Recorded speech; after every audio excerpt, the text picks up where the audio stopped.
As I walk down this road, Ballyfermot Drive, it's bringing back great memories of my mother and my sister when we moved onto this road in 1958. A road that we had great neighbours and great friends.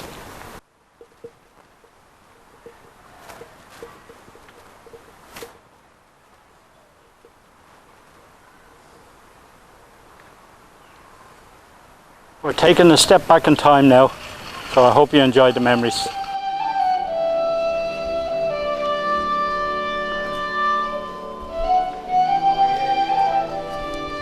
In the 1930s, due to the overcrowding and squalor of Dublin City's tenement buildings, the corporation decided to build a new housing scheme on the south side of the Liffey, just up from Chapel Lizard Hill.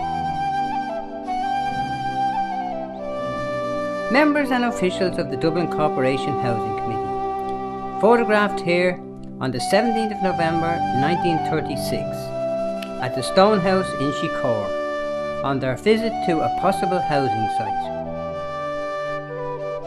At that time, Inchicore ran from the model schools right up to Grange Cross. The corporation already owned this piece of land. They had bought it to build a tuberculosis hospital to replace the Pigeon House Hospital. The committee were undecided, as some of them thought it was too far from the city centre. However, they finally decided to build a new housing scheme here.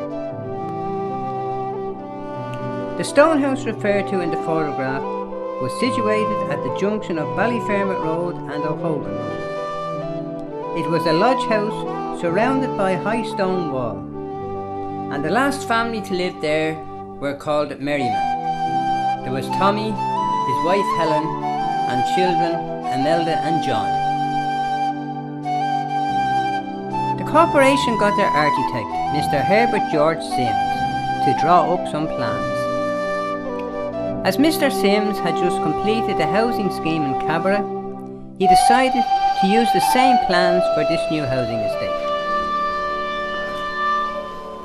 Unfortunately, due to the start of World War II and the bombing of Dublin, the plans had to be put on hold. In 1948, they decided to start building in what's now known as Ballyfermot.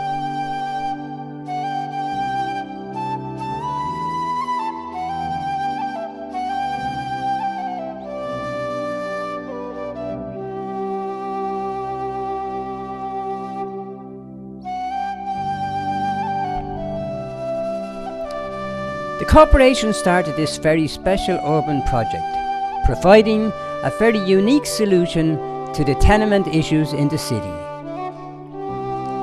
One which was and is, regardless of any bad publicity we have ever received, a resounding success in every possible way. They built us simple houses which we then turned into homes. They gave us a sprawling estate and we made it into a community. They gave us streets and roads, and we turned them into our playgrounds. The corporation decided to use Mr. Sims' original plans, but due to his untimely death, Mr. Sims did not live to see its completion. Later that year, the first families arrived in Ballyfermot to Sarchfield Road, and then on to Landon Road and the bottom half of the scheme. Most of the families came from the city centre, which was mostly tenement buildings. And in these buildings you could have up to 6 families living in the one building. Most buildings only had one toilet between all the families. There was only one water tap, and these were usually outside the back door. So you can imagine a family living on the 4th floor, going down with their buckets to fill with water, and then having to carry them back up 4 flights of stairs. Life wasn't easy for them. And as for the toilet, well, I guess that's why Poes were so popular. But if you had a few children, they were a necessity. And of course the children had to be bathed. Most families had a big tin bath which they would put in front of the fire and fill it with hot water so the children wouldn't get cold. You can imagine the family's delight at moving into their new house in Ballyfermot. They had a front and back garden, running water, a toilet and bathroom all to themselves. But times didn't get any easier, as the mothers didn't go out to work in those days. They stayed at home and looked after the children, so the father was the sole provider. As there was not a lot of work here at the time, a lot of the men had to go to England. They went to places like Liverpool, where there was a lot of work on the building sites. They would send a few bob home every week, and the first time some of them would have seen their new house was when their wives would collect them from the boat in Dunleary and bring them out to Ballyfermot. At the start there was no bus service, shops, schools or church, but they still seemed to manage. The bus only came as far as the hole in the wall, they St Clary's public house in Inchicore, and they had to walk under the bridge and up Sarsfield Road. And as the roads were only being built, it was like a dirt track, and it wasn't the safest. A couple of house and fan shops opened to provide the people with groceries and the likes. The most famous being Collie O'Halloran, who lived on Kylemore Road.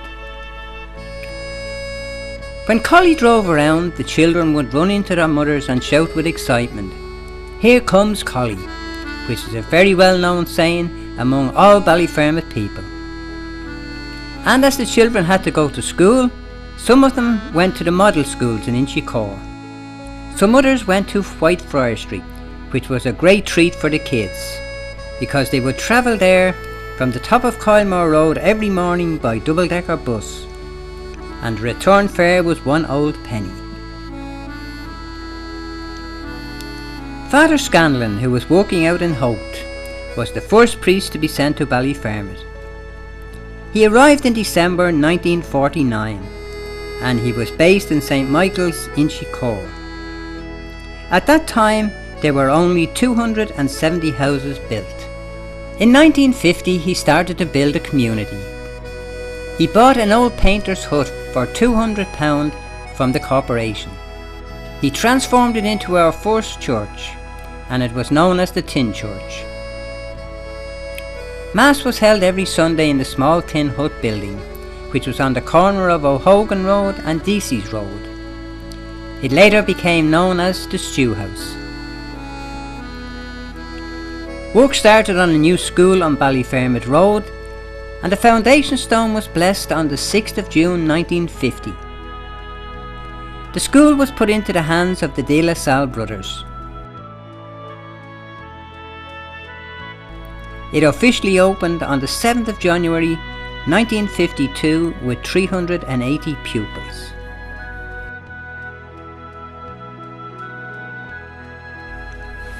This is a scene from the Rocky Road to Dublin.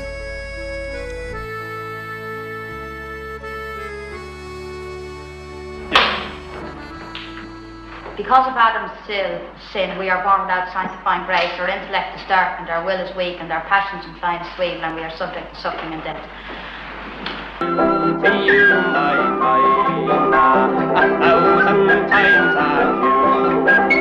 We're going away from the holy ground and the girls that we love true.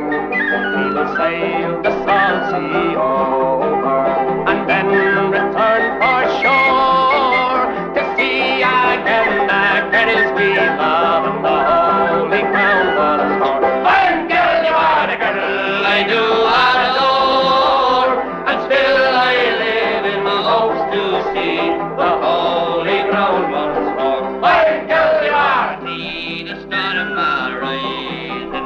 I see it coming soon. And the sky it is so cloudy, you can scarcely see the moon. And the good old ship she was tossing about, the rig and was not shore. And still I live in hope to see the holy ground once more. Fine girl, you are the girl I do adore. And still I live in hopes to see the holy ground once more. Fine girl, you are, now the storm is over, and we are safe on shore. In 1953, the first Dominican sisters arrived in Ballyfermot, and one of those was Sister Cynthia, now known as Sister Maura Keeley. They took over 5 classrooms in the De La Salle school, which the brothers lent them until their new school was built.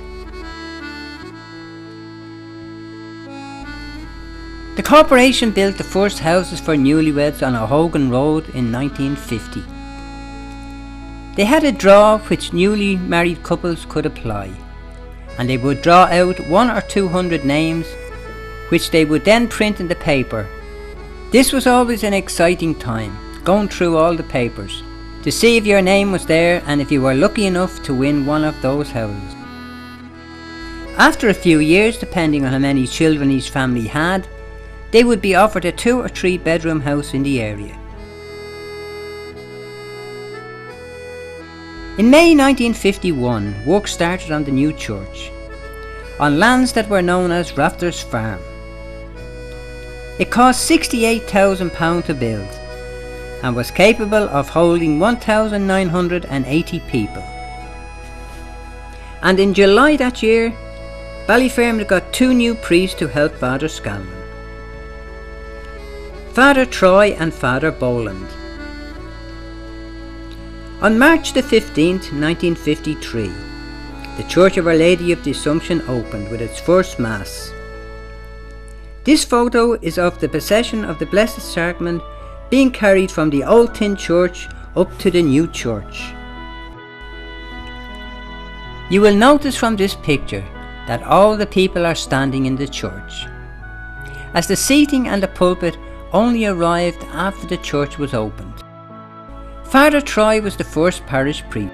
He later became Canon Troy, and he lived in the old Anamore house at the top of Chapelizard Hill, and it still stands there today.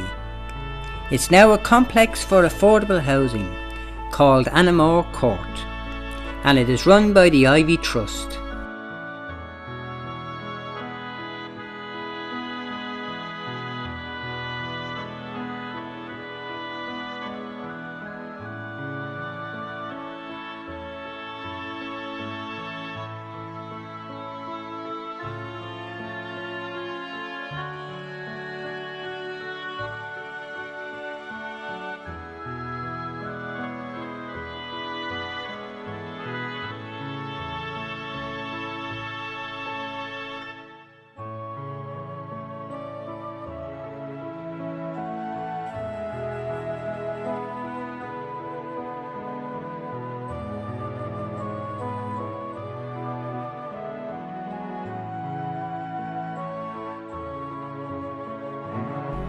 The Dominican Convent National School was opened in 1954, and they catered for juniors and girls.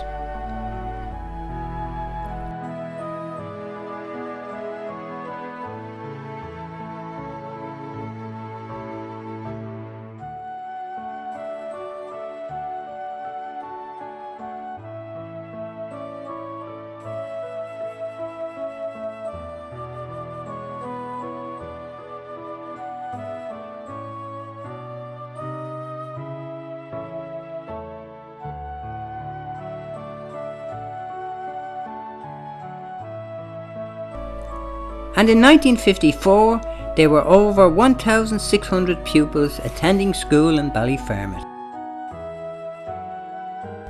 In 1961, the Dominican convent saw 7 sets of twins start school on the same day.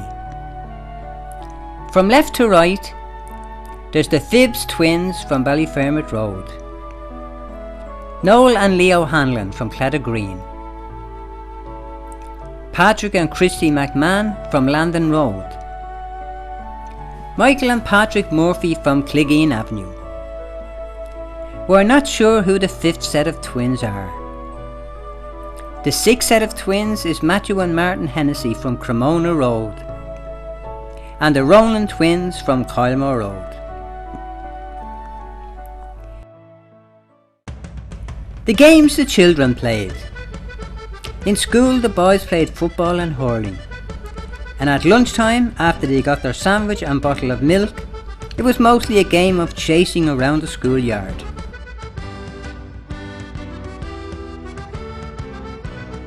Soccer was forbidden in the school, so they would play that on the roads when they came home. The school holidays meant they had all day to amuse themselves, and before the playgrounds were built, they would spend days in the California hills, where they all thought they were cowboys and Indians. There was also a lot of orchards in Chapel Lizard, and they backed onto the Californian hills, so they never went hungry. They would go down to the Phoenix Park and collect chestnuts to play conkers. They'd climb the lampposts and make swings. And there was also rounders, where you could have 20 or 30 children playing at the same time. Marbles was also a good game, played along the gully at the side of the road. There was hopscotch, or beds as we called them, where they would draw on the paths with chalk. They'd get an empty polish tin from one of their mothers and they'd fill it with clay, and they called this the piggy. In the 1960s the hula hoop was a new fad for the girls. They also played skipping, and at times the boys would join in. Another great day was going up to the Nallar with fishing nets. There was a small stream where Labourade Park is now today, beside a canal, where they would catch pinkeens in their nets, put them into a jar and bring them home. 1954 saw a new bridge built at the top of Kylemore Road. This was a great shortcut to Bluebell.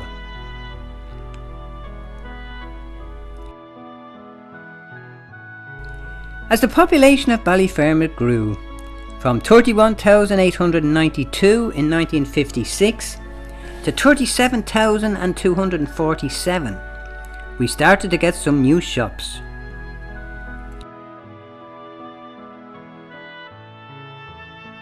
Here's a few ads for some of the old shops over the years, and some of them are still open today.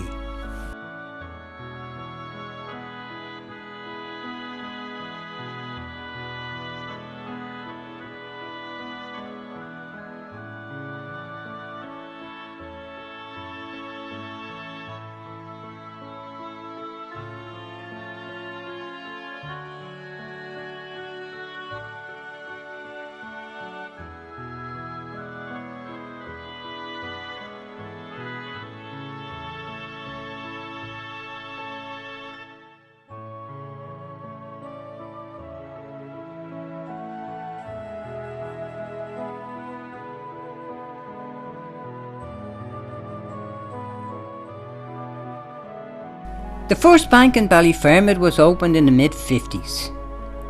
The Bank of Ireland opened in a portakabin in the front garden at the side of house number 316 Ballyfermot Road. And the bank today, although situated across the road, still has that same address.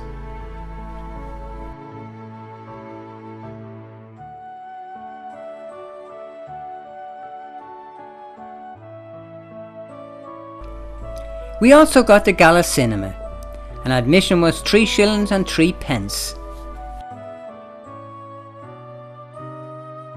And of course we got a few pubs. We also got the Ritz Ballroom at the junction of Grange Cross. The admission to the Ritz was 3 shillings and 6 pence, and it was a great attraction for the teenagers. But sadly it closed, and in 1965 Power Supermarket opened.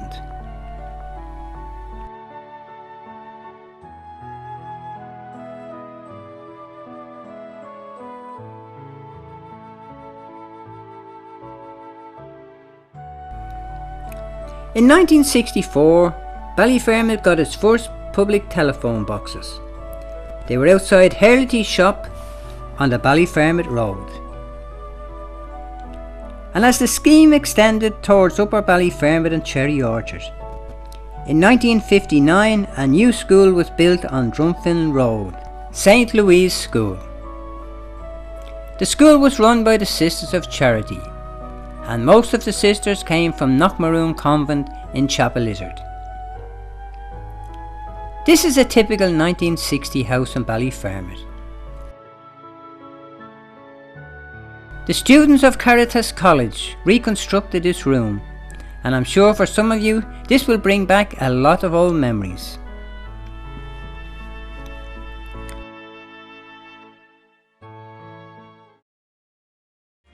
This old house once knew children. This old house once knew a wife. This old house was home of comfort as we focused on life. This old house once rang with laughter. This old house heard many shots. Now she trembles in the darkness when the light in the walls is louder. Ain't gonna leave this house no longer. Ain't gonna leave this house no more. Ain't got time to fix the shingles. Ain't got time to fix the floor. Ain't got time on the hinges. No two men, no window pane. Ain't gonna need this house no longer. She's getting ready to read the same.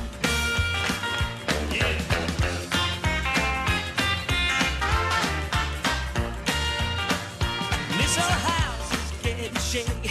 This old house is getting old. This old house that's in the rain. This old house that's in the cold. On to my knees, I'm getting chilled. But I feel no pain. As I see an angel peeking through the broken window pane. Ain't gonna leave this house no longer. Ain't gonna leave this house no more. Ain't got time to fix the shingles. Ain't got time to fix the floor. Ain't got time on the hinges. No two men, no window pane. Ain't gonna need this house no longer. She's getting ready to read the same.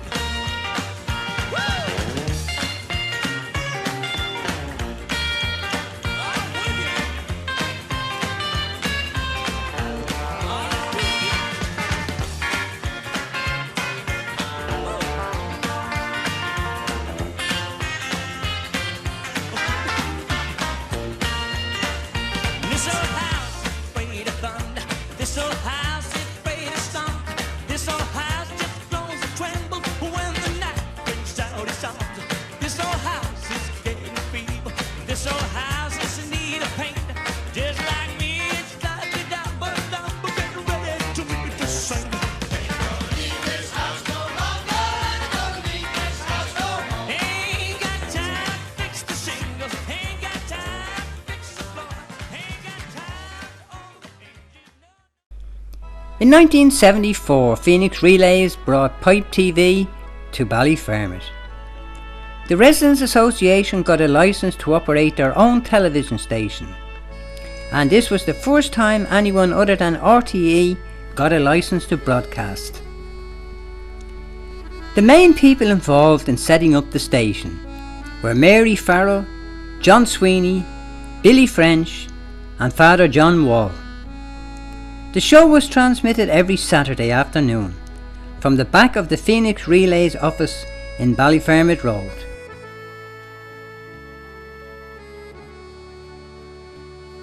Phoenix Relays were bought over by RTE Relays, and in 1984 they moved the station to the Ballyfermot College of Further Education, as the college had all the broadcast equipment and the students to operate the cameras. The 1 hour show consisted of broadcasting local news and sport. They also had guest entertainers and did interviews with Ballyfermot people. These photos are from a show from 1985. The anchorman was John Hammond, and guests on that show were Jerry Doyle, singer and guitarist. Golden Dawn, who were a folk group. And an interview with Tommy Phelan. The show was produced by Mary Farrell. In 1974, a new church was built to cater for the people of Upper Ballyfermot. St Matthew's Church was built on a site on Ballyfermot Road, which had 4 small cottages. One of them was owned by the Maguire family. Over the years, these houses had become derelict and had to be knocked down. In the past 70 years, Ballyfermot, like any other small town of over 30,000 people, has had its problems and fair share of bad publicity. But the community of Ballyfermot stood together and overcame all these problems. And the result is the Ballyfermot we have today.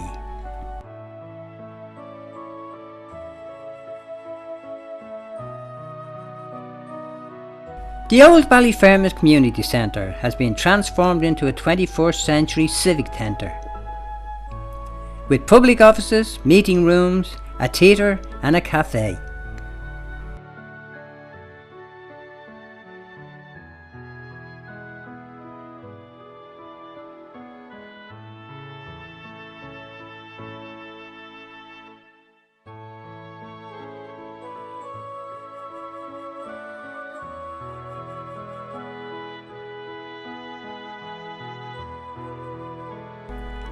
The old Sean Dunn swimming pool in the lawns was pulled down and it was replaced by a new sports and fitness centre with the best training facilities, including outdoor pitches, swimming pools and sauna.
The lands where the lawn is today was once part of an estate where Ballyfermot Castle stood. It is believed that there was also a small schoolhouse attached to the castle. The ruins of the castle and an old graveyard were there up to the 1960s. However, due to antisocial behaviour and the decaying of the graves, the corporation decided to redevelop it into a park with football pitches and walks.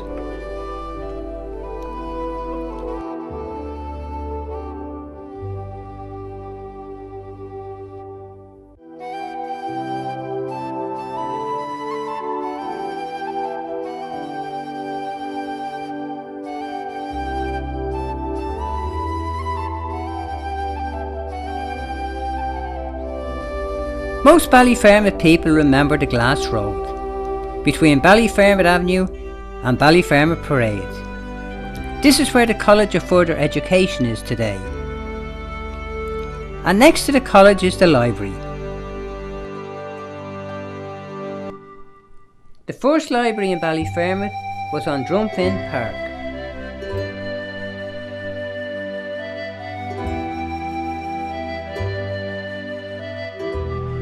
Our new library is one of the best and most modern libraries in Ireland.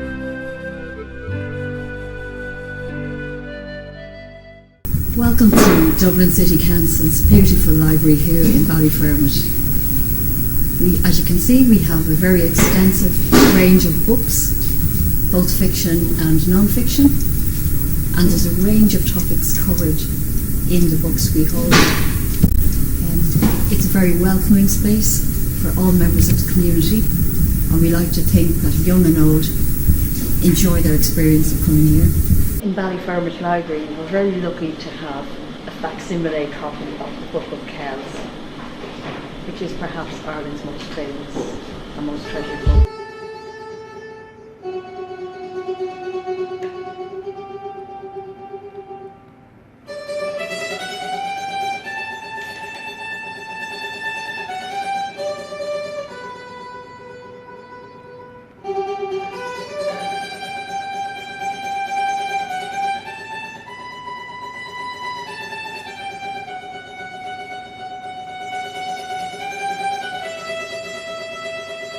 Well, the library staff are very helpful and they'd be delighted to answer any queries that you might have, any information requests, or if you want to inquire about books or how to go about ordering them, if you want to join the library or find out about activities that are on in the library which you can bring your children to or come along to and enjoy yourself. So always keep in touch with the library staff and we'll do what we can do to help. St John's College on Leafenew Road. The De La Salle brothers moved in 1955 and they decided to open a new secondary school. This house has a long history. It is the oldest house still standing in Ballyfermot today. It was built in 1745 and it was known as Johnston House. It was surrounded by tall trees and bushes and could not be seen from the main road. The entrance was up at the silver granite and the lands was used to graze dairy cattle. There were lots of sheds and outhouses. During the 1940s the house became vacant and run down. Wild bushes and shrubs dotted the landscape, and the locals knew it as a very spooky place. Many stories were told about ghosts that roamed the grounds. One story is that a headless horseman sometimes would appear at the main gate. He'd ride down the old avenue to the wall of St. John's and then disappear. Many scenes in the film Return to Glenasoul, which starred Orson Welles, was shot in the hallway of Johnston's house, noticeably the ghost scenes in the film. Here is a short clip from the film.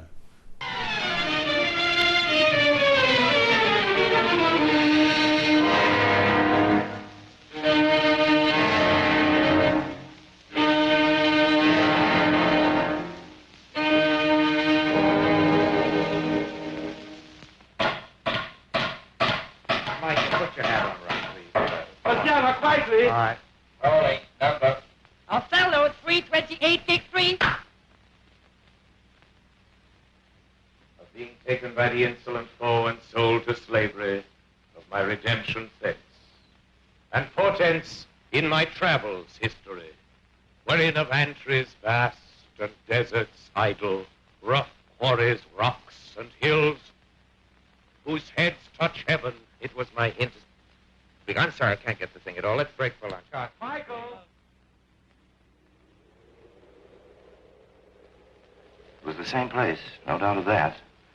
And by daylight, it looked more desolate than ever. He tried to tell himself again that he'd come back to the wrong address. She's been dead a long time now. You will come back.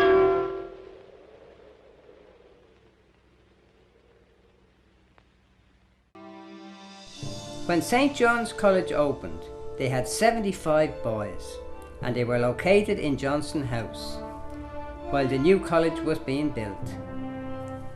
The new college opened in 1957.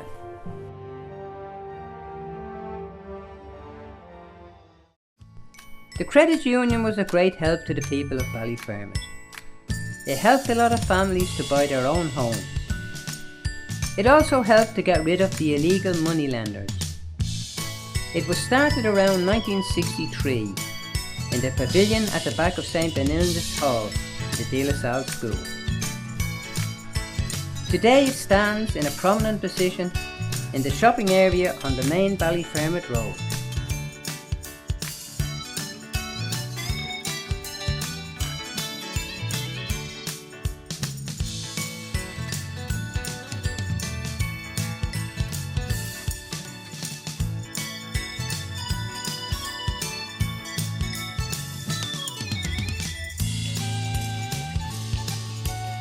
The California Hills was probably every kid's dream. Every Ballyfermot person over 50 will remember this place with fond memories. However, you would not recognise it today, as Kylemore Road runs right through it down to Chapelizard.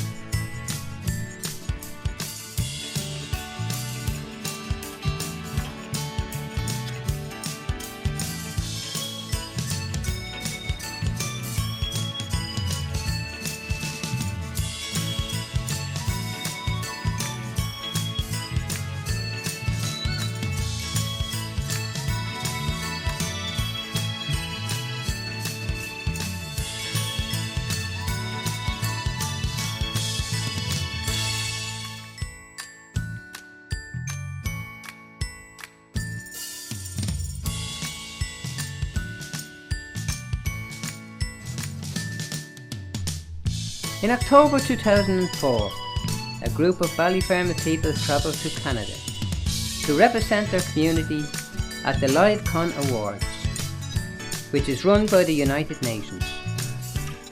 They spent their time explaining Ballyfermot culture to a panel of world-renowned judges. 50 communities from all over the world took part. Ballyfermot won a silver medal, which meant that Ballyfermot was judged the second best town in the world to live. The children of Ballyfermot, who were educated by the Compton sisters and the De La Salle brothers, are now all grown-up adults. And with the talent and skills they were taught, they have travelled and are living all over the world. The most famous of these are the Fury brothers from Clare Road. They have recorded hundreds of albums and have played to millions of people all over the world. I wish Ballyfermot a happy 70th anniversary. 70 years we're here. 70 years. Can't believe it. So have a good time in Ballia for the anniversary. We'll see you soon. God bless with the Furies. And no matter where we went around the world, we always gave our address, and we still do, as the boys from Ballyfermot, Dublin, Ireland. And we always will, because we have great memories of playing around there and great times going up over the years. We're all our great pals and friends. Have a great one. Dermot Martin, Archbishop of Dublin, is also a Ballyfermot man. He's from Sarsfield Road and is a past pupil of the De La Salle. A message from the Archbishop of Dublin to all Ballyfermot people. Blessing on the people of Ballyfermot who watch this, people of our generation, but especially the younger ones. It's not easy for young people today. Far many more challenges than we had. But we got on. We got on with life. Nothing was handed to us on the plate. And remember also, Ballyfermot is also a place with lots of old people. When I look at Sarsfield Road now, it's the street of that. So remember them, and that they're the ones who built up Ballyfermot. They're the ones who put a huge effort into making what it is today. May the blessing of Almighty God, Father, Son, and Holy Spirit be upon us all. Thanks very much. Amen. Thank you. Joe Duffy, broadcaster and author. Joe grew up in Clare Green, and his radio show Liveline on the national radio broadcaster is listened to by people all over the world on the internet. It's transmitted 5 days a week, and its catchphrase, "Talk to Joe," is known by everyone. Joe also wrote the best-selling book in 2016, The Children of the Rising. We caught up with Joe on Christmas Eve morning, before his live broadcast from Grafton Street. And as you can hear, it was very breezy. Wishing everyone in Ballyfermot, all my family who still live there, all my friends and neighbours and schoolmates over the years. Looking forward to the 70th anniversary celebration. Who would have thought it was 70 years? But it's a fantastic area, fantastic scheme, as my mother used to call it. It gave hope and jobs and education to an awful lot of families and continues to do so. So many great people live in Ballyfermot, so many great people have come out of Ballyfermot. So let's rock it in 2018, it's hard to believe, for the 70th anniversary of the establishment of Ballyfermot. Congratulations, and let's get into it. A lot of entertainers, actors, authors, poets and sports personalities have contributed to the heritage of Ballyfermot. And here are just a few, as there are so many. It probably all started in school with the De La Salle accordion band. In 1965, they toured America and played in the White House for the American president. Dominic Green from Ballyfermot Drive. Dominic played with the Memories. Benny Burkett from Ballyfermot Parade. Benny had his own orchestra.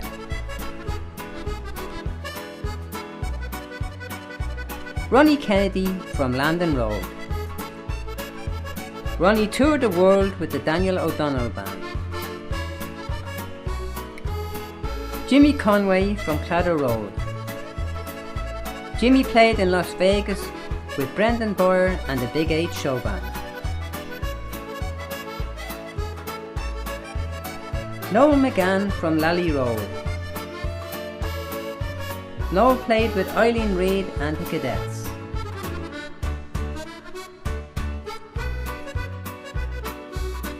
The Young Shadows, Ballyfermot's very own show band. Past members of the Young Shadow include Paddy Holgate on drums, Pat Long on vocals, Eamon Pollard lead guitar, Jimmy Story on bass, Jimmy O'Neill on trumpet, and Tommy Walsh on sax and clarinet. Ballyfermot lads, the Accorded Beats, were playing in Coventry, England in 1965. Tommy Walsh from Cremona Road. Tommy is a musician and composer and plays with his band Turlock. Tommy has made many recordings and his CDs are very popular all around Europe. Tommy is the composer of the famous Irish traditional tune Inisheer, which has been played and recorded by musicians and ensembles all over the world. Declan O'Rourke from O'Moore Road. Declan is a singer, musician and composer, and in 2004 he had a very big hit with a song he wrote himself, Galileo. Galileo has been recorded by many of the top artists, such as Eddie Ryder, Josh Groban, Jackie Danforth and our very own Mary Bourne. The Beer Mats. The Beer Mats are celebrating their 25th anniversary of bringing their music to people all over Europe. The band includes Colin Gibbons from Rossmore, Brian Smith from Drumfin, Ray Delaney from Deasy's, and Tone O'Brennan from Ballyfermot Crescent. Here we'd like to wish Ballyfermot Heritage Committee and the Bally people at home and away from Ballyfermot a happy 70th anniversary, and we hope to see you next year sometime at the Beer Mats 25th anniversary at one of our gigs. Enjoy 2018 from all the Beer Mats. Up the Beer Mats! Up the Mats! Mary Bourne. Mary is a singer-songwriter from Leaf New Road. Mary rose to fame after finishing 4th on the X Factor in 2010. By this time, Mary had already won Nulloch a Hain on TG Carr in 2008 and had spent many years performing with her brother Tommy in the Tommy Lee Experience. Hi everybody in Ballyfermot, my name is Mary Bourne. I was born and reared in Ballyfermot, love the place so much, and I just want to wish everybody a very happy 70th anniversary for Ballyfermot. To all my neighbours and all my friends, and to everyone else that I know, and those who have gone before us I know are looking down at us. Ballyfermot all the way. Love you lots.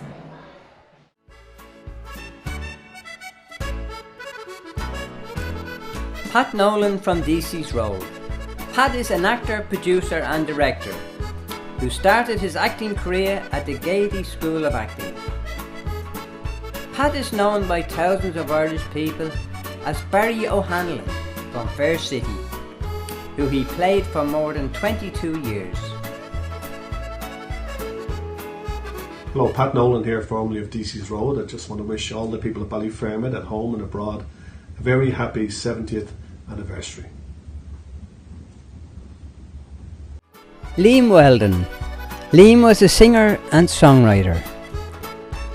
Born in Dublin, Liam, like many people of the inner city at that time, moved into Ballyfermot.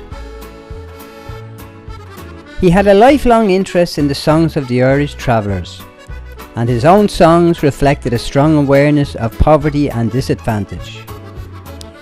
At the age of 16, Liam went to England, where he performed for many years.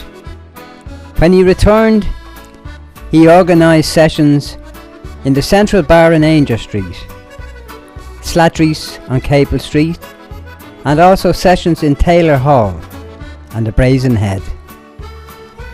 Liam's wife Nellie was also a singer. In the 1970s, he was known as one of Dublin's most prolific songwriter. Tom Hopkins from Sarchfield Road. Tom is a radio, television, stage actor and is well known for playing the part of the lovable rogue Christy in Fair City. In 2015, after playing the part for 16 years, they decided that his character was to be cut out of the show. So in the final scene, Christy died of a heart attack.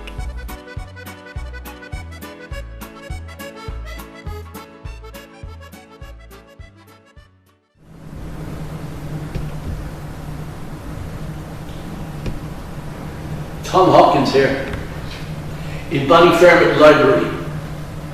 I was raised in Ballyfermot, and I want to send out good wishes and greetings to all of my friends, neighbours and relations who are from Ballyfermot, who are at home and abroad, because this year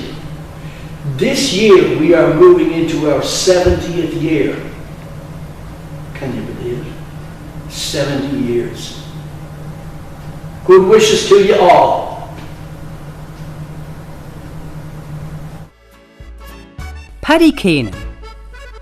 Paddy was born in County Meath, and the family came to live in Upper Ballyfermot. They were a very musical family, and his father and grandfather played the pipes. Paddy would spend hours every week playing and learning the pipes in the Fury's house on Cladder Green.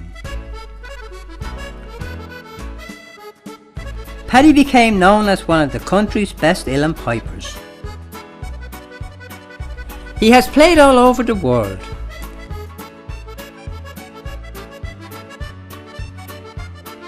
And he was a founding member of the Botty Band.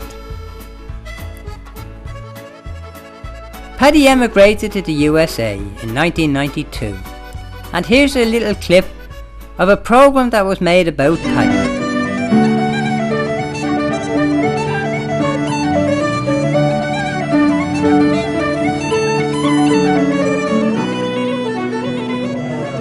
Did you come here to learn tunes, or did you come here to meet up with your friends, or just to play your music?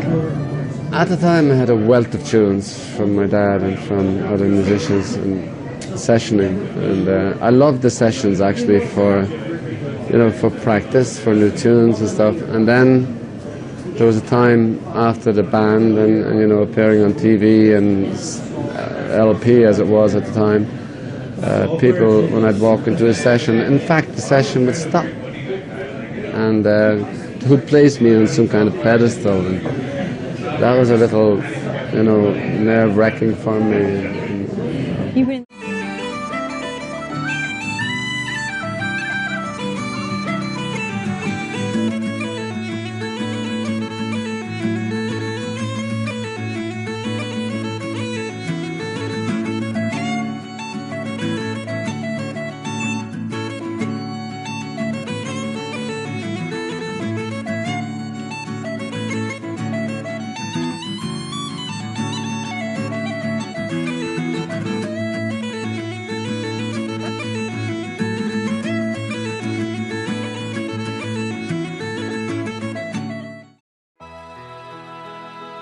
Anita Nataro from Sarsfield Road. Anita was a producer and director and author. She has published 6 books, including Back After the Break and Behind the Scenes. She spent 18 years working in RTE, producing and directing a lot of different shows. She directed The Late Late Show for many years, and she also directed the National Election Special and Fair City. I think her greatest project was directing the Eurovision Song Contest in 1993 from Mill Street in Cork. It was the biggest outside broadcast undertaken by RTE, and once again Ireland's entry won. Niamh Kavanagh with the song In Your Eyes, and this was Ireland's 5th time to win.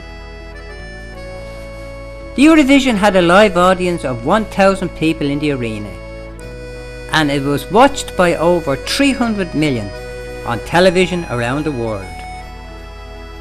Here's a short clip of Anita at work in Mill Street. And the lady in charge, the lady directing is Anita. Would you like to come in and have a quick look? By the way, this is my 4th Eurovision. There's a feeling that maybe there's another one in us next year, and we fancy Drumshambo. The chairman's the leading man. Come on. Because you know what I mean, but at the moment, but it looks terrific, that Yeah. little picture. And it's a great reminder. I'll try. Anita Nataro directs cameras, sound and lights, the entire television production, now just hours away. A little bit apprehensive, a little bit, it's going to be a long night. I suppose my only hope is that there have been so many people, so many RTE people who have just given everything to this week, that I hope that for me and for them and for RTE that it is an absolutely fantastic show, and it will be.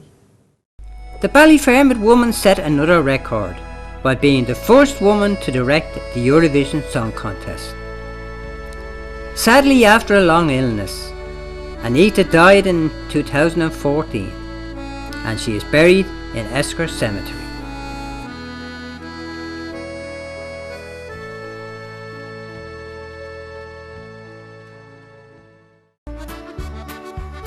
Ken Larkin from Ballyfermot Drive. Ken is an author and historian. His books Growing Up in Ballier in the 50s, 60s and 70s, Ballyfermot Precious Memories, and Ballyfermot Building a Community are very sought after books. Ken's lovely poem Growing Up in Ballier. I remember waiting that day for the lorry to pull up. We had our furniture ready just to load up. We were moving to a housing estate. The year was 55. My mother, sister and myself, our whole lives were to come alive. We loaded our furniture, the bit that we had, and we pulled away from Buckingham Street. Indeed, I was not sad. A new adventure was starting. We did not know it yet, as the lorry roared towards Ballier and the night was very wet. The lorry turned off Ballyfermot Road and onto the drive. I was guessing as to what house that we would reside. Then we stopped outside the house with 2 rooms up and down. Number 33 was on the door, and it seemed miles from Dublin town. We started in the local school, and the games we began to play were conkers, marbles, skipping and piggy. These games are replaced with computers today. Our communion and confirmation came along, and our parents did us proud, and we were dressed in our Sunday best as we went out on the town. So we moved on to Mount LaSalle. This was the school to be in. The brothers and the teachers taught us all how to win. They taught us Gaelic and hurling, and we played it after school. They did not let us play soccer because they did not know the rules. Then we did our primary cert, as we had to leave this school, and so we moved on to a college or tech to start another renewal. We moved into St. John's, and we had to buckle down, as our teachers told us this was the best college in town. We had to go in on a Saturday morning to focus for our inter. We worked hard that September, but we lost heart by winter. I remember the stew house where the nuns gave out the meals. Sometimes we would go there to buy the penny deals. I remember the U Club and Mount Olivet too, where I have happy memories of all the past through. I remember the ballad sessions we had on a Saturday night, when all young people carrying guitars would assemble through the night. Ballads would be sung, poems would be recited, and all the members remained very united. Mount Olivet Football Club is where we played the soccer. We met and trained and played the game, and we were there for each other. Hardy's was the venue where tactics were discussed, plans and dreams were made there, but often we fouled up. Saturday was gala day, where we spent our turf money. We would head to Dirty Aggies to buy our cleaves and goodies. And when we would get to the gala door, Big Harry would greet us with a roar, saying, "If you mess, I'll be here, and you'll be in no more." As I drive through Ballyfermot and the memories come flooding back, I think of all the bygone days, the lads and all the crack. I try to tell my kids of days that have gone past, so they can pass it on and make the memories last.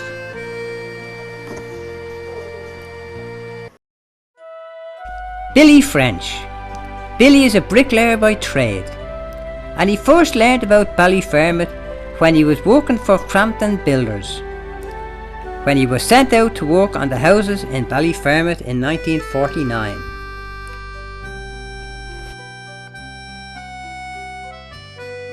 He married Maeve and they moved into a house on Kylemore Road, where they reared their family, and have been living there nearly 70 years.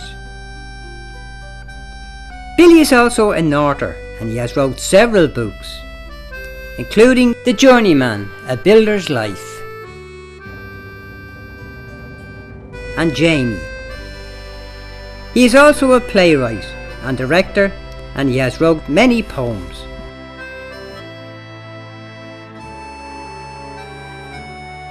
Joe Coleman from Spittle Road. Joe is an author and poet. Joe's book, The Message, is very popular and in great demand from Veritas.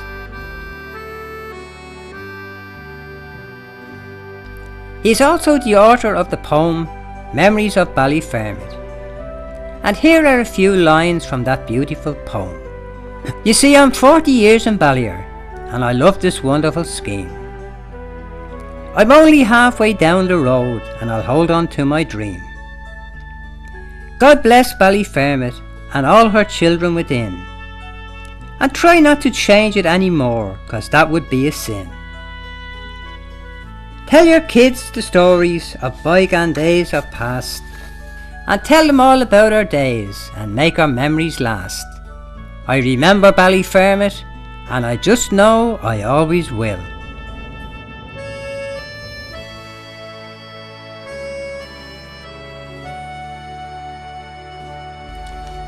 Joe O'Brien is from Leafenew Road. Joe is the author of many children's books.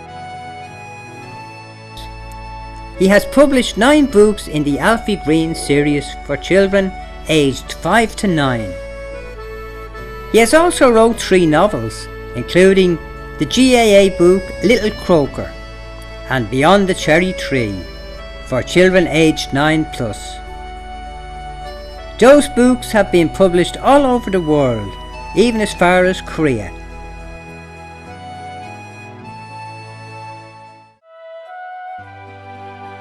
Declan Callis from Landon Road. Declan is an accomplished author, scriptwriter, musician and entertainment.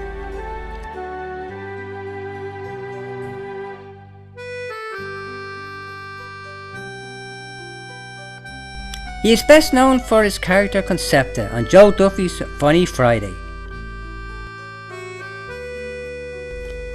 We leave you with a poem written specially by Declan for our 70th anniversary, about his memories of growing up in Ballyfermot.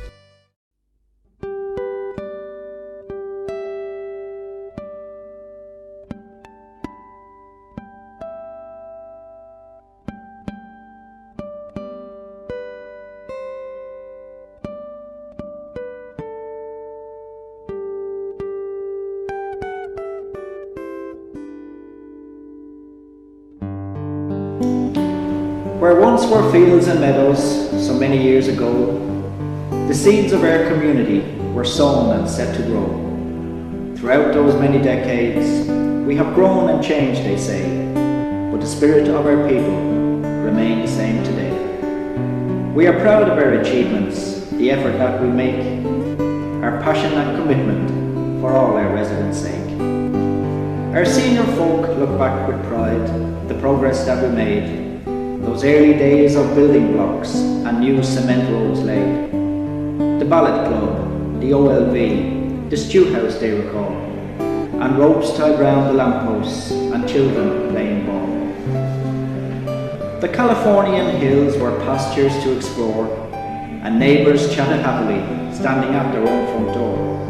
Rows of sheets on washing lines whipped up in a summer breeze, and doorsteps scrubbed, and windows cleaned, and children scraping knees. The Church of the Assumption packed for Sunday Mass, children walking to the chapel from their first communion class. Fathers headed off to work, they travelled near and far, and perhaps they'd have a pint or two in their local county bar. Children running home from school for tea, then out to play, and a hooter from the railway works meant the end of a working day. The bus trip into town, hurry, don't be late, jump on the 79 or hold on for the 78. Or a trip to the beach at Sandymount, the 18 from Collymore Road, with bags of crisps and lemonade making up the load. The milkman from the dairy, the turf from Lally Road, a bag of clothes for a little toy was something to behold. And the graveyard on Lafourneau, holding secrets still unknown. Every headstone tells a story, standing still and so forlorn. So let us look to the future united and recall the past with pride. The days of song and laughter, the days perhaps we cried.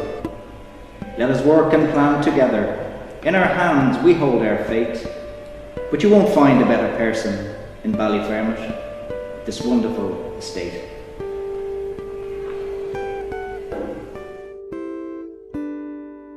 Oh, the streets of Ballyfermot was the place where we did grow, and the things I learned living there, only Ballier people know.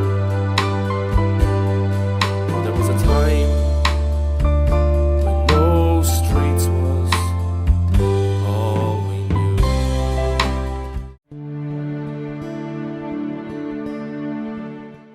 In the 1940s, this is what Cherry Orchard looked like. It was just a rural area of farmlands, with fields as far as the eye could see.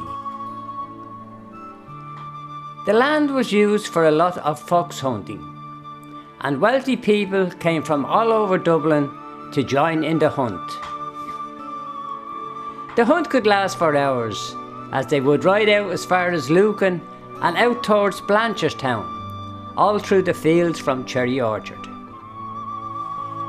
In 1949, these men came out to Cherry Orchard to survey the lands for a new fever hospital, as the old fever hospital in Cork Street, which was built in 1804, was no longer fit for purpose. They are Mr. White, Registrar of Dublin Fever Hospitals, Mr. McGinley, Assistant City Architect, Dr. McSweeney from Cork Street Fever Hospital, Mr. D. Cogan, who was the owner of the land, Mr. Fogarty, TD, and Mr. Wigham, Cork Street Fever Hospital. The first sod was turned by Dr. Noel Brown, Minister for Health. The new hospital cost £850,000. In the 1940s, there was an outbreak of polio, which mostly affected children. And if you were unfortunate enough to get this, you were put into isolation in a hospital which cared for people with infectious diseases. These hospitals were called fever hospitals. You would have to stay there until you were cured or no longer infectious, and this could take up to 6 months or more. Nowadays, if you had to stay in hospital, you would get lots of visitors bringing you lovely presents, and one parent would be able to stay with you overnight. But for the children in a fever hospital in the 1950s, life was much different. It could be a very lonely place. These children were not allowed visitors or presents, and they didn't see their family or friends for months. Cherry Orchard was such a hospital. It opened in November 1953 to replace the old Cork Street Fever Hospital. This old hospital had been set up in 1804 by Dublin businessmen, among them Arthur Guinness and Samuel Bewley. Dr. Noel Brown was the Minister for Health when Cherry Orchard Hospital was built, and he had worked very hard to get all the children in Ireland vaccinated against infectious diseases such as TB and polio. In the late 1950s, the only thing in Cherry Orchard was the Fever Hospital. The buildings and gardens covered a space of around 46 football fields. There were 11 separate single-storey blocks of wards, an auditory where you could go in and pray, sports grounds, a swimming pool, and the rooms for staff. Nowadays, there is no need for a fever hospital, as there are hardly any dangerous contagious diseases about. Most children have been vaccinated against them. But Cherry Orchard Hospital still looks after patients today. Many older Ballyfermot people are being cared for in the Blackthorn Unit Daycare Centre by all the nurses, staff and volunteers. In 1963, Cherry Orchard had its first traveller site, across the road from the hospital. We met up with Katie and Celine from Labray Park to explain how they got on. Katie, you're very welcome, and Selena is very welcome. You're going to tell us a little bit about the first traveller site, which was in Ballyfermot. This was in the 1960s. It was Cherry Orchard. Yeah, this was the first school in Cherry Orchard in 1963. It was built by travellers, and it was named Skull Name Christmas. And this was the second school in Cherry Orchard, and this was the same as built by travellers, and this was the inside of the school with the young lads. And I believe the first school was closed down by the corporation. By the corporation. And you built your own school then? Yeah, we built a second school. The second school yourselves? Ourselves, yeah. Yeah. And this here photograph is the beginning of? At the beginning of a man building a house in 1963, and this is the house when it was finished. Yeah. And this here is a photograph of two little girls? Yeah. Kathleen and Magua in 1963 when they were younger. In 1963 in Cherry Orchard. In Cherry Orchard, but now they live in Labray. And they moved to Labray Park then? Yes. Yeah. The corporation built a new site on Labray Park. Yeah, in 1967. We have another photograph here of Anne and Mary, who we saw as children in Cherry Orchard. Yes. And they're still living now? Anne is still living in Labray, but Mary is living in England. Oh, she moved to England. So she moved to England, but her family's reared up in London. And we have a photo here of Labray Park in the beginning when they were building. This is the entrance. And these are the old little huts, we call them. The old huts that the corporation built originally. Yeah. And you also had a school. This was a school built in Labray Park. In Labray Park. Yeah. That was built in 1967. That's what we think now. And this was the inside of the school. The inside, yeah. And once again, the corporation put this down. Yeah. And factories are built there today. Factories are built there today. Yeah. And how did the children go out to school now? We have schools in Ballyfermot. The kids go to they go to Blue Go to local school in Ballyfermot, schools. so they're integrated. Yeah. Yes. And how did they get on with the children in Ballyfermot? They integrate well? Yeah, perfect, yeah. Everybody gets equal. on well together? Yeah. Now we have some lovely photos here. this is inside, I presume, Yeah, one this of is the inside. houses. This is Jerry Berry and his wife Maggie Berry. Yeah. This was built used inside these huts. Oh, it's inside the hut. Inside the huts, and this was Pop Connors. He's a tinsmith. This was in Laborie in 1967 A too. tinsmith, yeah. And is he still alive? I haven't got a clue. No. No. This is this is my father. As a child, As a child, and his friends. Ah. And these were the kids making their holy communion in the school. In the school. In this school, St. Christopher's School. This is Yeah, yeah. And can you tell us a little bit about life in Laborie Park? And life back in the huts. When the corporation built these huts, there was only space, like kitchen space, and everyone had to make beds on the floor as they wasn't fitted with bedrooms. Like they had the kitchen, toilet, everything all in one cubicle. So everyone had to make beds, so you can see the height of blankets under the tables at night. To make beds. Yeah. But apart from that, everyone got on. So they would have been fairly crowded. That's it, yeah. Overpacked, yeah. Yeah. Some could have 19 kids, some could have 11 kids. That's why it goes in them Yeah. small little huts. Yeah, yeah, yeah. Had big families years ago. Has it improved over the years? No, never changed. All is still the one. We still have to go outside to use our toilets, still have to go outside to use our showers. The corporation gave us these units. Yeah. Like it was a shower and a toilet. So you have a separate yeah, shower? porta cabin, yeah. But we Toilet. have to walk outside in the winter. It's okay in the summer. And is that a community one, or has It's a each unit. house got one? Their own? Everyone in has one. The houses is fitted with their toilets and stuff, but the caravans is not so. If it's winter morning outside, if it's raining, whether raining or not, you still have to run outside with the toilet or the wash or your washing machine and dryer. So Yeah. either way, you caught up with it. They haven't improved all that much, have No, they? still have improved. 30 years, 40 years. Yeah. You know. On behalf of Ballyfermot Heritage, we'd like to thank Selena and Katie for their hard work here this morning, putting up all these photographs. In 1966, the first purpose-built halting site for travellers in Ireland was built by Dublin City Council on Kylemore Road at a cost of £50,000. The site consisted of 39 concrete tiggins. Each tiggin had a living room with a stove, a lavatory and a place to wash. The residents slept in their caravans, which were parked beside or behind the tiggin. The rents at Laborie Park, they ranged from 10 to 30 shillings per week.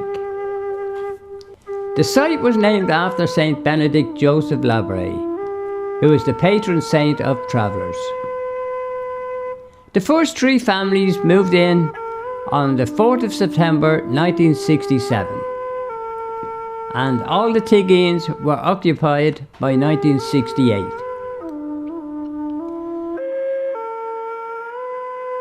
A school was opened in 1969 with 4 teachers and 80 pupils. After a few years, it was felt that although the children were very happy in the school, they were not mixing with children in the community. So they integrated the children into the local schools, and it turned out to be very successful.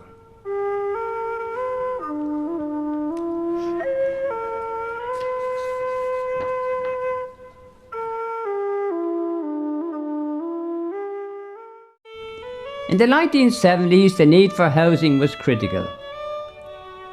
Ballyfermot was starting to expand, and the City Council drew up plans to build new houses in Cherry Orchard.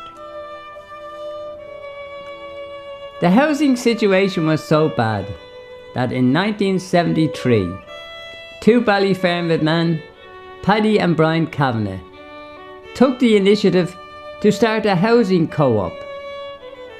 They planned to build 40 houses in Cherry Orchard.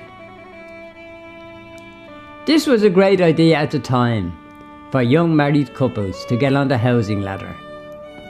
And things went well for a time. They built 27 houses in Orchard Lawns. But as the country was going through a recession at the time, the price of building materials went sky high, and the co-op ran out of money. At that time, there were 4 houses partly built, 2 had the shells built up to the 2 stories, and 2 had just the ground floor built. The City Council took over the building of the rest of the housing. They knocked down the 4 houses, and they built a further 15 houses on the land. They got an extra 2 houses in on the land, as they were smaller houses. A few of the people who were lucky enough to get one of the 27 houses are still living there today.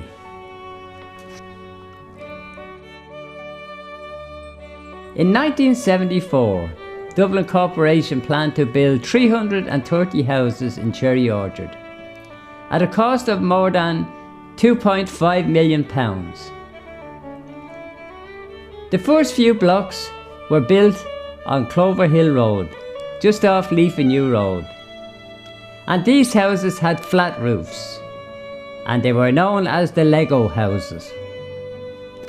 From the start, there were serious faults in the houses. The flat roofs led to leaks and electrical problems. Now, in the 1980s, the roofs of these houses were later replaced.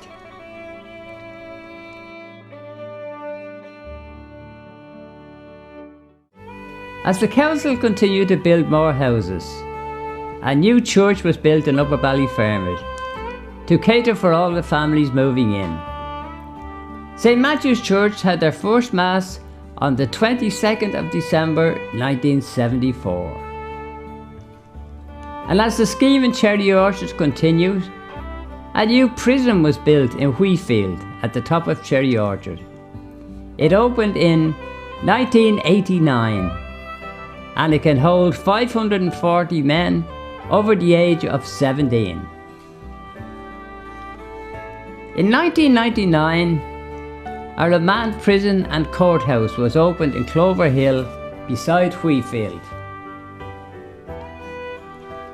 Horses played a big part in the lives of a lot of people from Ballyfermot and Cherry Orchard, as there were lots of fields around and it was easy to keep the horses. A lot of the owners were young people, and they didn't have the knowledge to look after them. Cherry Orchard Equine Centre is an equine education and training centre that offers a number of services to the local area, located at Cherry Orchard Green, Ballyfermot. One of the main services it provides is horse riding lessons for children and adults in the community. It was established in 2001 in response to children not attending school in order to attend to their horses kept in Ballyfermot. The problem of horses being kept in Dublin suburb has spanned generations. Despite lack of proper facilities and horsemanship knowledge.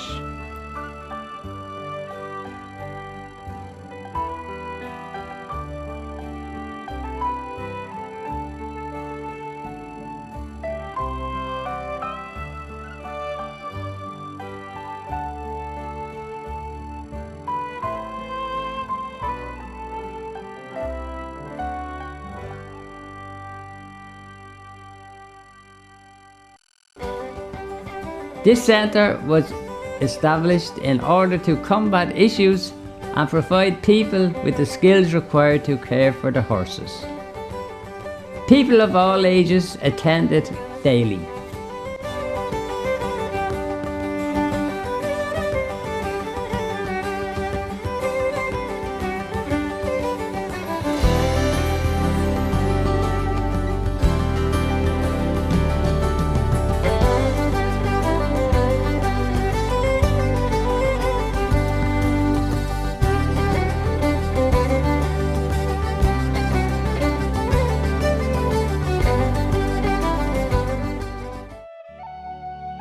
A small park situated in the front of the houses on orchard lawns and surrounding roads was left neglected and forgotten for years. In 2006, planning had been granted to build 200 houses on the land. But due to council cutbacks, there was no more funding for building. The land was left, and so began antisocial behaviour. All Edward Fitzpatrick could see when he looked out his window into the park, it was overgrown with weeds and dirt. So he set about cleaning an area.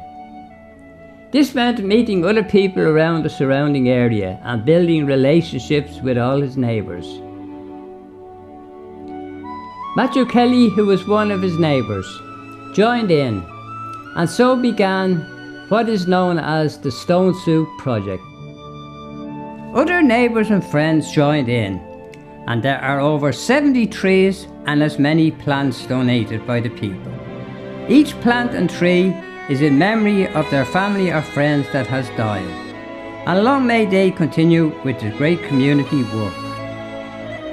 Here's a report from RTE. They sent out Brenda Donoghue to have a look. Diamora, have you ever looked around your local neighbourhood and thought, you know what, I should actually get involved, hi guys, in the neighbourhood clean-up, or paint that wall or clear that wasteland, but you don't actually do it. But they have done it here in Cherry Orchard, in the Park of Hope.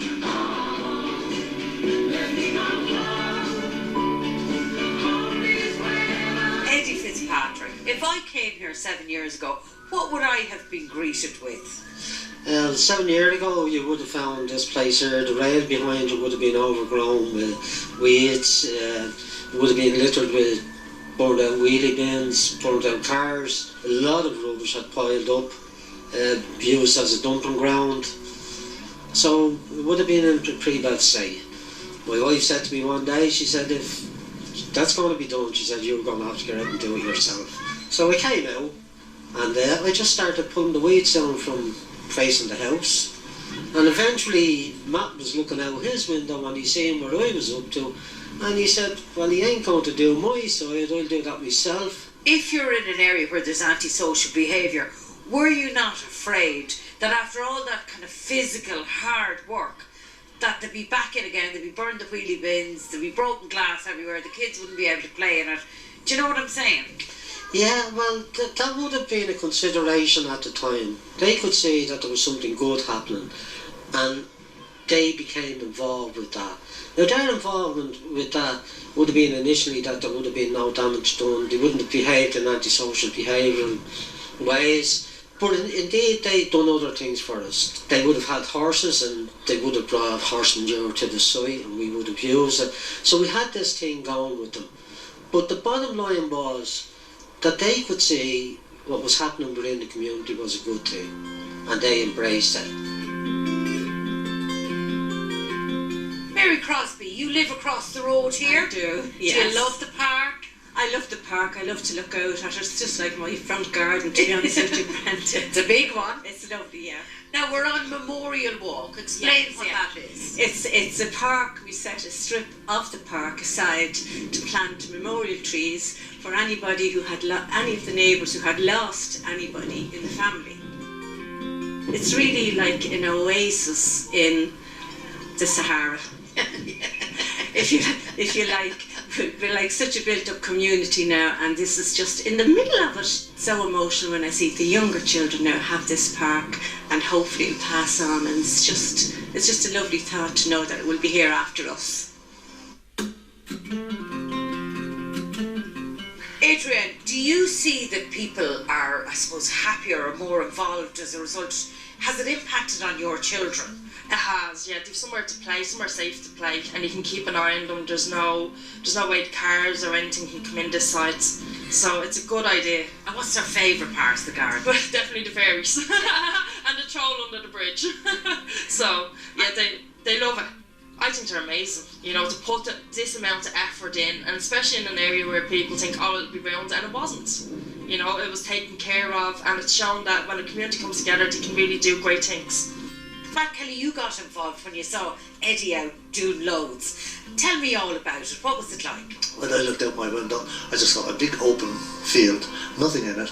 But now, 5 years on, I look out my window and there's a beautiful memorial walk right along in front of my house with a fairy garden, a bridge of hope, and then we have the reflective area down here where we're standing, where it's a beautiful walk from here right up through Memorial Walk, over Hope Bridge, into the ferry village area, and it's beautiful.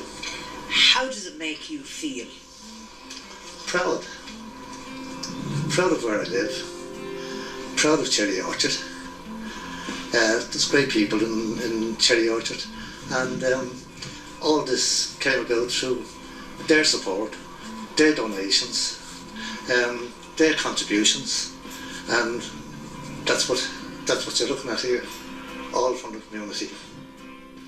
Dahlia, I think you'll agree, a stunning community effort here in Cherry Orchard. Well done, everybody, and really one that's going to have long-lasting impact all across the community. Oh, Brenda. Yes, Eddie. It's time to go to work. All right, I better go to work. Thank you, everybody. Bye, Dahlia. In the late 50s, early 60s, the Ballyfermot Road Leagues was very popular. Nearly every road had a team. In 1957, Mick Rafferty and Peter Wall decided to set up a football team for adults. They called their new team Cherry Orchard Football Club.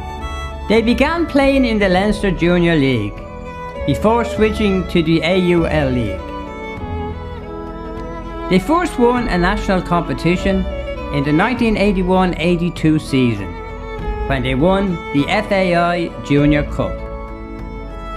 And the silverware has been piling up ever since. Some of the players have international caps playing for the Republic of Ireland, and some have gone over to the English and Scottish football clubs to play. They opened a youth academy in 1970. The youth team has also been very successful. In the UEFA European Under-16 and 18 Championships, the Republic of Ireland team included former Orchard players Andy Reid, who played for the Under-16s, while Alan Quinn scored in the Under-18s final against Germany. The Bungalow. This was established in 1990 by the Daughters of Charity, who had moved into the local Elmdale housing estate in 1989. They began with cookery classes for a group of local women as a means of meeting other people and combating isolation in the area. Word quickly spread, and the numbers attending quickly rose and soon outgrew the original premises.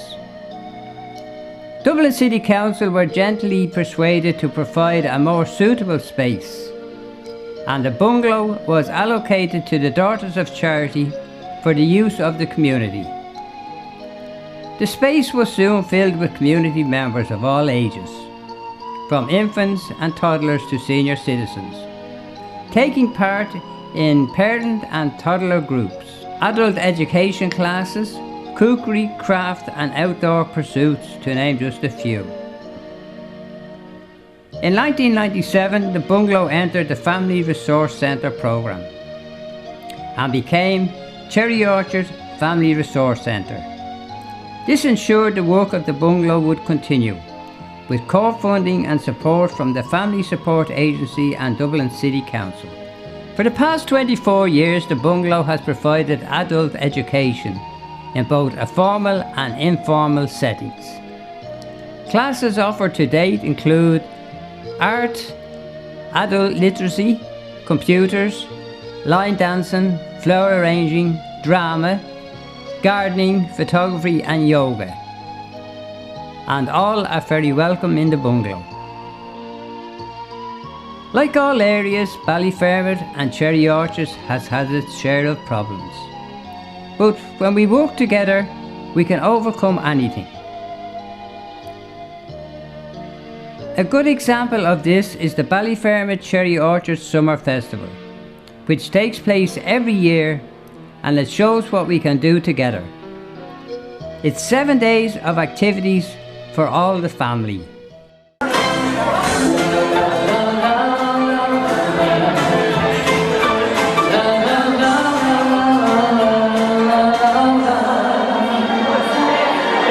Now my whole damn bus is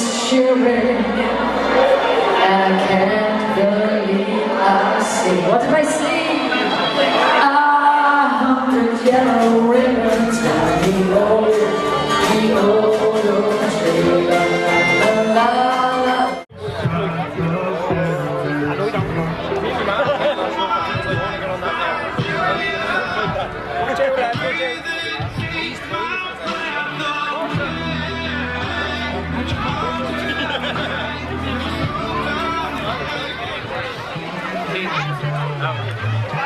Hold yourself up there, man.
Make me weep and moan. You don't really want a woman. All you're looking for is a home. You ain't nothing but a hound dog. Well, you've been around, I know. Oh, you ain't nothing but a hound dog. Well, you've been around my door. You can wag your tail.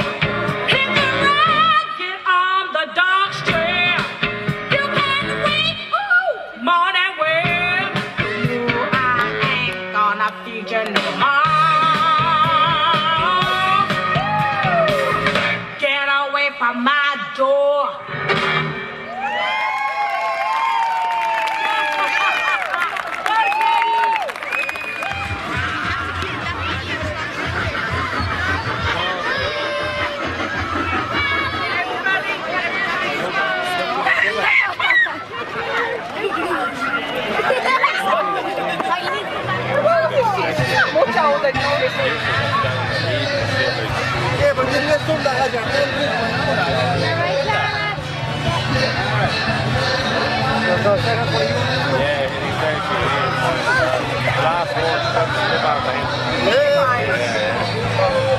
I get a flower. Every time I had a one or two girls. Education and all that stuff. I'm scared to get into something like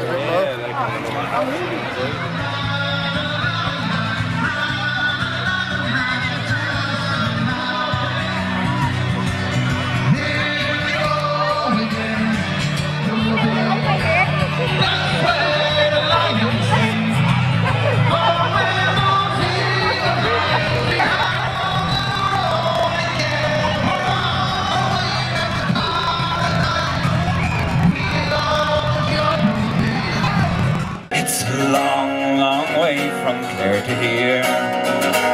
It's a long, long way from Clare to here. Oh, it's a long, long way. It gets further day by day. It's a long, long way from Clare to here. Oh, when Friday night comes around and he's only into fighting, and me ma would like a letter home, but I'm too tired for riding. Oh, it's a long, long way from to here.